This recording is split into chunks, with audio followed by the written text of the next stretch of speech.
ഞാൻ പറഞ്ഞ നീ കേൾക്കുന്നോ ഇല്ലയോ? അവൻ മിണ്ടുന്നില്ലെന്ന് കണ്ടതും മധു വീണ്ടും അവൻക്ക് അരികിലേക്ക് വന്നു. എന്നെ ദേഷ്യം പിടിപ്പിക്കാതെ പോകുന്നുണ്ടമ്മ. അവൻ്റെ സ്വരം മുറുകി. മധുവിന് രംഗം വഷളാകുമെന്നൊരു ഉൾവിളി വന്നതും അവനെ ഒന്ന് പാളി നോക്കി മെല്ലെ തിരിഞ്ഞു നടന്നു. മധുവിന് ധ്രുവനെ പ്രത്യക്ഷത്തിൽ പേടിയൊന്നും ഇല്ലെന്നാണ് വെപ്പെങ്കിലും അവന് ദേഷ്യം വരുമ്പോൾ അവർ ആ പരിസരത്ത് പോലും നിൽക്കില്ല എന്നതാണ് സത്യം. അവനങ്ങനെ ഇങ്ങനെയൊന്നും ദേഷ്യം വരാറില്ല. വന്നു കഴിഞ്ഞാൽ പെട്ടെന്നൊന്നും അത് തീരത്തുമില്ല. അത് നന്നായി അറിയാവുന്നത് കൊണ്ട് തന്നെയാണ് മധു അവിടെ നിന്ന് പോയത്. മധു പോയത് ധ്രുവനാക്കി ഈ പോക്കറ്റിലേക്ക് ഇട്ടു. അതവിടെ സേഫല്ലെന്ന് അവൻ ഉറപ്പായിരുന്നു. പതിയെ എങ്ങോട്ടെങ്കിലും മാറ്റണമെന്ന് അവൻ ഉറപ്പിച്ചു. പിന്നെ അതൊക്കെ എങ്ങോട്ട് മാറ്റണമെന്നായി അവൻ്റെ ചിന്ത മുഴുവനും. പുറത്തേക്കിറങ്ങിയ മധുവിൻ്റെ മുഖം ഇരുണ്ടിരുന്നു. ദിയയുടെ പെണ്ണ് കാണലോർത്ത് ഉറക്കം വരാതെ കിടന്നതായിരുന്നു. അപ്പോഴാണ് ധ്രുവനോടൊന്നും പറഞ്ഞില്ലല്ലോ എന്ന് ഓർത്തത്. കയ്യോടെ പറഞ്ഞില്ലെങ്കിൽ അവൻ നാളെ എന്തെങ്കിലും തിരക്കിൽപ്പെട്ട് പോയാലെന്ന ചിന്തയിലാണ് കിടന്നിട്ട് മടിയോടെയാണെങ്കിലും എണീറ്റ് വന്നത്. ദൂരെ നിന്നും തന്നെ ധ്രുവൻ്റെ റൂമിലെ ലൈറ്റ് കണ്ട് പതിയെയാണ് അങ്ങോട്ട് ചെന്നത്. വാതിൽക്കലേക്ക് അടുത്തപ്പോഴാണ് ധ്രുവൻ വക്കീലിനോട് സംസാരിക്കുന്നതൊക്കെ കേട്ടത്. കാര്യം കേട്ടപ്പോൾ കാലി കയറി മധുവിന്. പറയാവുന്ന കാര്യവും അവർ മറന്നു. ഇനി എന്തായാലും രാവിലെ പറയാമെന്നോർത്ത് മധു മുറിയിലേക്ക് നടന്നു. അപ്പോഴും ആ തെളിവ് എന്താവുമെന്ന ചിന്ത മധുവിനെ അലട്ടിക്കൊണ്ടേയിരുന്നു. ദേവൻ രാവിലെ തന്നെ മുൻവശത്തെ ഡോറ് തുറന്ന് പത്രമെടുക്കാൻ വേണ്ടി സീറ്റോട്ടിലേക്ക് ഇറങ്ങുമ്പോഴാണ് സീറ്റോട്ടിൽ നിൽക്കുന്ന നീരജയെ കാണുന്നത്. ഒട്ടും പ്രതീക്ഷിക്കാതെ നീരജയെ കണ്ടതിലുള്ള ചെറിയൊരു അമ്പരപ്പ് ദേവന്റെ മുഖത്തുണ്ടായിരുന്നു. നീരജയോ, ഇതെന്താ ഇത്ര രാവിലെ? ദേവൻ ഞെട്ടൽ വിട്ടുമാറാതെ അവരോട് തിരക്കി. വരൂ, അകത്തേക്ക് ഇരിക്കാം. ദേവൻ അവർ അകത്തേക്ക് ക്ഷണിച്ചുകൊണ്ട് മുന്നിൽ നടന്നു. അല്ല, ഇപ്പൊ എങ്ങനെയുണ്ട് വയ്യാകിയൊക്കെ? മാറിയോ? എന്തെങ്കിലും ചോദിക്കണമല്ലെന്ന് ഓർത്തുകൊണ്ട് ദേവൻ ചോദിച്ചു. നീരജ കനത്തിലൊന്ന് മൂടി. ഇരിക്കൂ, രാധ വരാൻ സമയമാവുന്നതേ ഉള്ളൂ. ഞാൻ ചായ ഇടാം. സോഫയിലേക്ക് കൈ ചൂണ്ടി ആദിത്യ മര്യാദയോടെ ദേവൻ പറഞ്ഞു. എനിക്കൊന്നും വേണ്ട, എനിക്കൊരു കാര്യം അറിയാനുണ്ടായിരുന്നു. നീരജ പറയുന്നത് കേട്ടതും ദേവൻ അവർക്കെതിരായി എതിർപ്പുറപ്പിച്ചു. നിങ്ങളുടെ മകൻ വിവാഹ ജീവിതത്തിലൊന്നും താല്പര്യമില്ലാത്തൊരു മാനസിക രോഗിയാണെന്ന് അറിഞ്ഞു വെച്ചിട്ട് താൻ എന്തിനാ ഈ വിവാഹം നടത്തിയത്? നീരജയ്ക്ക് ശോഭമാണ്. എൻ്റെ മകൻ മാനസിക രോഗിയല്ല നീരജെ. അവനെ ഇങ്ങനെയൊക്കെ ആക്കിയെങ്കിൽ അതിൽ വലിയൊരു പങ്ക് ഈ സമൂഹത്തിനുണ്ട്. ദേവൻ മകൻ മാനസിക രോഗിയാണെന്ന് കേൾക്കേണ്ടി വന്ന മനോവിഷമത്തോടെ പറഞ്ഞു. മീരയോട് പറഞ്ഞ അതേ കഥ ദേവൻ നീരജയോടും ആവർത്തിച്ചു. തൻ്റെ കുത്തഴിഞ്ഞ ജീവിതത്തെക്കുറിച്ചും പിടിച്ചടക്കിയ നീലിമ എന്ന ഭാര്യയെക്കുറിച്ചും തൻ്റെ പരസ്ത്രീ ബന്ധങ്ങളും മറ്റു തോന്നിയാസങ്ങളും വെള്ളപൂശാൻ നിരപരാധിയായ ഭാര്യയെ ദുർനടപ്പുകാരിയാക്കിയതൊക്കെ ആ കഥയിൽ ഉൾപ്പെട്ടു. അമ്മ ചീത്തയാണെന്ന് ഹരിയെ പറഞ്ഞ് പഠിപ്പിച്ചതും കോടതി മുറിയിൽ അവളൊരു വേശ്യയാക്കി ചിത്രീകരിച്ചതുമൊക്കെ പറയുമ്പോൾ അയാളുടെ നെഞ്ചു പിങ്ങി. അപമാനഭാരത്താൽ നീലിമ ആത്മഹത്യ ചെയ്തിട്ടും അവളെ പറ്റിയുള്ള നിറം കലർന്ന കഥകൾ നാട്ടിൽ ചർച്ച ചെയ്യപ്പെട്ടുകൊണ്ടേയിരുന്നു. അതിൻ്റെ ബാക്കിയെന്ന പോലെ വേശ്യയുടെ മകനായ ഹരി നാട്ടുകാർക്ക് മുന്നിൽ അപമാനിക്കപ്പെട്ടു. പഠിച്ച സ്കൂളിൽ കൂട്ടുകാർക്കിടയിൽ നാട്ടുകാർക്കിടയിൽ ചെറുപ്രായത്തിൽ തന്നെ ഒത്തിരി ബുദ്ധിമുട്ടി. കുട്ടിക്കാലത്ത് അവൻ അനുഭവിച്ച ട്രോമയാകാം അവനെ ഇങ്ങനെയൊക്കെ ആക്കിയത്. അവൻ ഇന്ന് വരെ ഒരു പെണ്ണിനോട് പ്രണയം തോന്നിയിട്ടില്ല. ഓരോ സ്ത്രീയിലും അവൻ അവൻ്റെ അമ്മയെ കണ്ടു. ഇതൊക്കെ കൊണ്ടാകാം അവൻ സ്ത്രീകളോടും വിവാഹത്തോടും ഇത്ര വെറുപ്പ്. പക്ഷെ തൻ്റെ ചോരയിൽ ഒരു കുഞ്ഞ് വേണമെന്ന് ആത്മാർത്ഥമായി ആഗ്രഹിച്ചിരുന്നു. അത് നേരായ മാർഗത്തിൽ കൂടി ആകണമെന്നും അവന് നിർബന്ധമുണ്ടായിരുന്നു. ഇല്ലെങ്കിൽ താൻ അനുഭവിച്ചതിലേറെ തൻ്റെ മകൻ ഈ സമൂഹത്തിൽ നിന്ന് നേരിടേണ്ടി വരുമെന്ന് അവൻ ഉറപ്പായിരുന്നു. അപ്പോഴാണ് മരിക്കും മുന്നേ മകൻ്റെ വിവാഹം കാണണമെന്ന അച്ഛൻ്റെ ആഗ്രഹം. ഹൃദ്രോഗിയായ അച്ഛൻ്റെ സന്തോഷം കൂടി കണക്കിലെടുത്ത് ഒരു വിവാഹത്തിന് ഒരുങ്ങുമ്പോൾ വിവാഹം കഴിഞ്ഞ ശേഷം കാര്യങ്ങൾ എങ്ങനെ ഹാൻഡിൽ ചെയ്യുമെന്ന് അവൻ അറിയില്ലായിരുന്നു. ഒരു കഥ പറയും പോലെ ദേവൻ മകനെ ന്യായീകരിച്ചു. നീലിമയോട് ചെയ്ത ക്രൂരതകൾ കൂടി കേട്ടപ്പോൾ നീരജയ്ക്ക് അവരോടുള്ള കലി കൂടുകയാണ് ചെയ്തത്. മീര പ്രതികരിക്കാൻ ധൈര്യം കാണിച്ചില്ലായിരുന്നുവെങ്കിൽ എന്നെങ്കിലും ഒരു ദിവസം നീലിമയുടെ അവസ്ഥ തന്നെയാകുമായിരുന്നു തൻ്റെ മകൾക്കും എന്ന ചിന്തയിൽ അവരുടെ ഹൃദയം പൊടിഞ്ഞു. പക്ഷേ ഒന്നും എൻ്റെ അറിവോടെ ആയിരുന്നില്ല നീരജ. എനിക്കറിയാം എൻ്റെ മകൻ ചെയ്തൊരിക്കലും മാപ്പർഹിക്കാത്ത തെറ്റാണ്. പക്ഷേ ഞാനൊരു അച്ഛനല്ലേ. എനിക്ക് ഈ ജീവിതത്തിൽ അവന് മാത്രമേ ഉള്ളൂ. എനിക്കവനെ രക്ഷിച്ചേ പറ്റൂ. ദേവൻ നിസ്സഹനായി പറഞ്ഞു. അതിനുവേണ്ടി എൻ്റെ മോളെ ഭ്രാന്തിയാക്കണം. വീണ്ടും നിങ്ങളുടെ മോനെ ഭ്രാന്തി തീർക്കാൻ അവൾ അവനെ എറിഞ്ഞു കൊടുക്കണമല്ലേ? ഇരുന്നേർന്നും എഴുന്നേറ്റുകൊണ്ട് നീരജ ചീറി. അല്ല നീരജെ, ഹരിക്കിപ്പോൾ നല്ല മാറ്റമുണ്ട്. അവനവൻ്റെ തെറ്റ് മനസ്സിലായി. മീരയോട് ചെയ്തതെ കോർത്ത് അവനിപ്പോൾ കുറ്റബോധമുണ്ട്. അവൻ പൊന്നുപോലെ നോക്കിക്കോളും മീരമോളെ. വീണ്ടും മകനെ ന്യായീകരിക്കാൻ ആവേശം കാണിക്കുന്ന ദേവന് നേരെ നീരജ കൈ ഉയർത്തി കാട്ടി.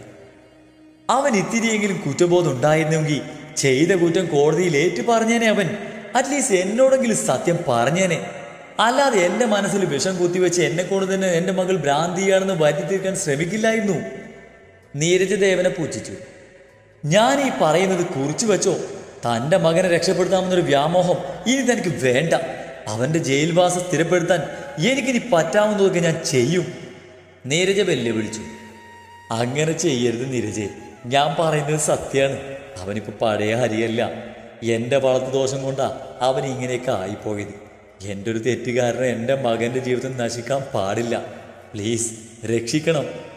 ദേവൻ എണീറ്റിൽ നിന്ന് കൈകൾ കൂപ്പി. ഇതുപോലൊരു കുഞ്ഞിൻ്റെ അമ്മ തന്നെയാ ഞാൻ.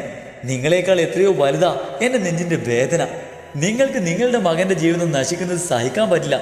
എന്നാ എൻ്റെ മകളുടെ ജീവിതം നശിപ്പിച്ചവനാ നിങ്ങളുടെ മകൻ. ഇനി അവനെ നശിപ്പിക്കാതെ ഞാൻ അടങ്ങില്ല. നീരജ വീറോടെ പറഞ്ഞു. എനിക്കവൻ ഒന്നേ ഉള്ളൂ. ദേവൻ കണ്ണു നിറച്ചു. ഒന്നേ ഉള്ളെങ്കിൽ ഓലക്ക് കടിച്ച് വളർത്തണമെന്നാ. അത് നിങ്ങൾ ചെയ്യാത്തതിൻ്റെ കേടാ ഇതൊക്കെ. അതങ്ങ് തീർന്നോളും. നിങ്ങൾ നന്നായിട്ട് പ്രാർത്ഥിക്കും മകന് വേണ്ടി. ഇനി നിങ്ങൾക്ക് ഈശ്വരനെ ഉള്ളൂ രക്ഷ എന്നും പറഞ്ഞ് ദേവൻ പറയുന്നത് കേൾക്കാൻ കൂട്ടാക്കാതെ നീരജ അവിടുന്ന് ഇറങ്ങിപ്പോയി. ദേവൻ സോഫയിലേക്ക് തന്നെ തളർന്നിരുന്നു. ദേവന്റെ വീടിന്റെ ഗേറ്റ് കടക്കുമ്പോൾ ദേവൻ പറഞ്ഞത് മുഴുവൻ കൃത്യമായി ഫോണിലെ ക്യാമറ കണ്ണുകളിൽ പകർന്നിട്ടുണ്ടോ എന്ന് പരിശോധിച്ചു തുടങ്ങിയിരുന്നു നീരജ. ഞാനായിട്ടുണ്ടാക്കിയ കുരുക്കളൊക്കെ ഞാനായിട്ട് തന്നെ അഴിക്കുന്നു. ഒരു വീഡിയോ അയച്ചിട്ടുണ്ട്, കണ്ടു നോക്ക്. ശ്രീയുടെ വാട്സപ്പിൽ വന്ന നീരജയുടെ മെസ്സേജ് വായിച്ച് അവൻ നെറ്റിച്ചു വിളിച്ചു. അടുത്ത സെക്കൻഡിൽ ഒരു വീഡിയോയും വന്നു. അവൻ സംശയത്തോടെ ആ വീഡിയോ പ്ലേ ചെയ്ത് നോക്കി. വീഡിയോ കണ്ട് അവൻ്റെ മുഖം തെളിഞ്ഞു. ഹരിയുടെ തെണ്ടിത്തരങ്ങൾ അവൻ്റെ സ്വന്തം തന്നതന്നെ തുറന്ന് സമ്മതിക്കുന്ന വീഡിയോ. ഇതിനേക്കാൾ വലിയൊരു തെളിവ് മറ്റൊന്നുണ്ട്. ശ്രീ സന്തോഷത്തിലൊന്ന് തുള്ളിച്ചാടിപ്പോയി. കഴിച്ചുകൊണ്ടിരുന്ന അവൻ്റെ ചാട്ടവും സന്തോഷവും കണ്ട് ലക്ഷ്മിയമ്മ കണ്ണും പിടിച്ചു. നിനക്ക് എന്താടാ വട്ടായോ? അവരപ്പം തന്നെ ചോദിക്കുകയും ചെയ്തു. മീരയുടെ നിരപരാധിത്വം നാളെ തന്നെ മിക്കവാറും തെളിയമ്മ. ഞാനൊന്നേ രാജസാറിനെ കണ്ടിട്ട് വരാം എന്ന് പറഞ്ഞവൻ ബാക്കി കഴിക്കാൻ നിൽക്കാതെ കയ്യും കഴുകി ഫോണ് പോക്കറ്റിൽ തിരുകി കീയും എടുത്ത് പുറത്തേക്ക് പാഞ്ഞു. അതോടെ ലക്ഷ്മിയമ്മ മീരയെ ഓർത്ത് ആശ്വാസത്തോടെ നെഞ്ചിൽ കൈവച്ചു. അകത്തിരുന്ന് ശ്രീ പറഞ്ഞത് കേട്ട നിലയുടെ മുഖം അതോടെ ഇരുണ്ടു. നരേന്ദ്രനെ ഒഴിവാക്കാൻ ഫോൺ ഓഫാക്കി റൂമിൽ മുഷിഞ്ഞിരിക്കുമ്പോഴാണ് ഇതുപോലെയുള്ള സന്തോഷം കളയുന്ന വാർത്തകൾ കേൾക്കുന്നത്. ഒപ്പം മീരയുടെ കാര്യം വരുമ്പോഴൊക്കെ ശ്രീ കാണിക്കുന്ന ഈ അമിത ആവേശവും ഓർക്കുമ്പോഴൊക്കെ അവൾക്ക് വല്ലാത്ത അമർഷം തോന്നി. പക്ഷേ ചോദ്യം ചെയ്യാനാത്ത അവസ്ഥയായതുകൊണ്ട് ദേഷ്യമൊക്കെ ഉള്ളിലൊതുക്കി അവൾ കടിച്ചു പിടിച്ചിരുന്നു. രാവിലെ ബ്രേക്ക്ഫാസ്റ്റ് കഴിക്കാൻ നേരമാണ് പെണ്ണ് കാണലിൻ്റെ വിവരം വിഷൻ എല്ലാവരോടായി പറയുന്നത്. കേട്ടപാടെ ദിയ ഞെട്ടിപ്പോയി.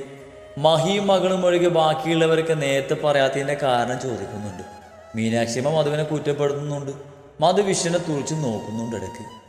മഹിയോ മീരയോ അവരുടെ ഗുണത്തിനോ ദോഷത്തിനോ ഒന്നും പോയില്ല. അത് കൊള്ളാം, ഞങ്ങളുടെ മോളുടെ കാര്യം തീരുമാനിക്കുന്നത് ഞങ്ങളല്ലേ, അതൊക്കെ നിങ്ങളെല്ലാവരെയും അറിയിക്കണമെന്ന് നിർബന്ധമുണ്ടോ? മധു മറുചോദ്യം ഉന്നയിച്ചു.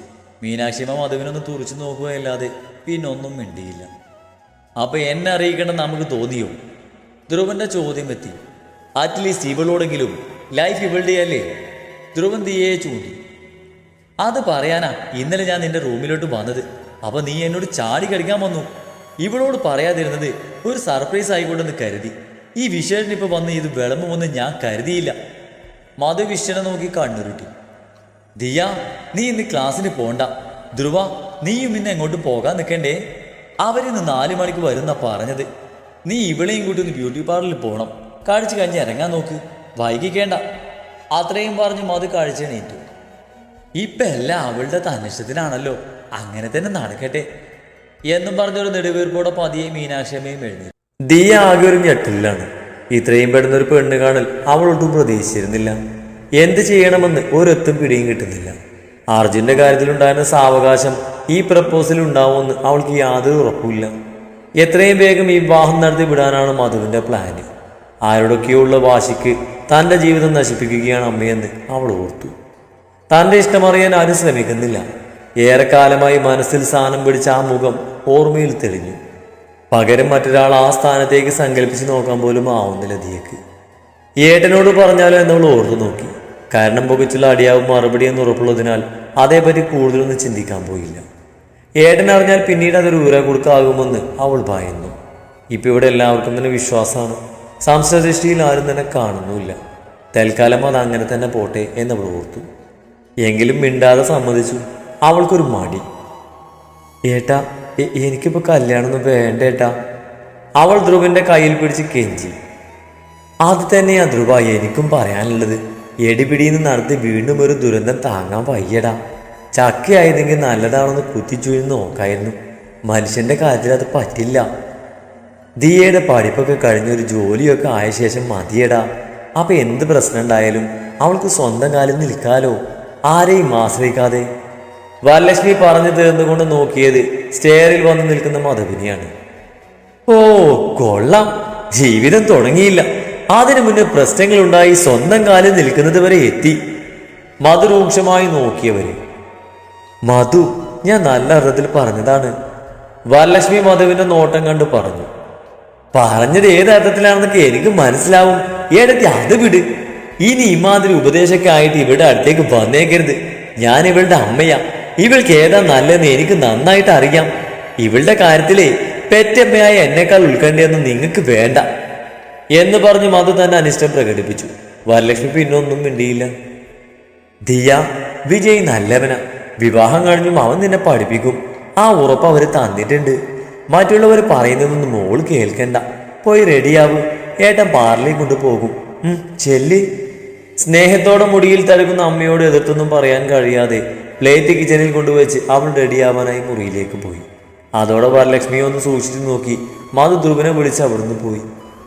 വിവാഹം നടത്തുന്നതിൽ വരലക്ഷ്മിക്ക് എതിർപ്പൊന്നുമില്ല. പക്ഷെ മീരയ്ക്കുണ്ടായ അനുഭവം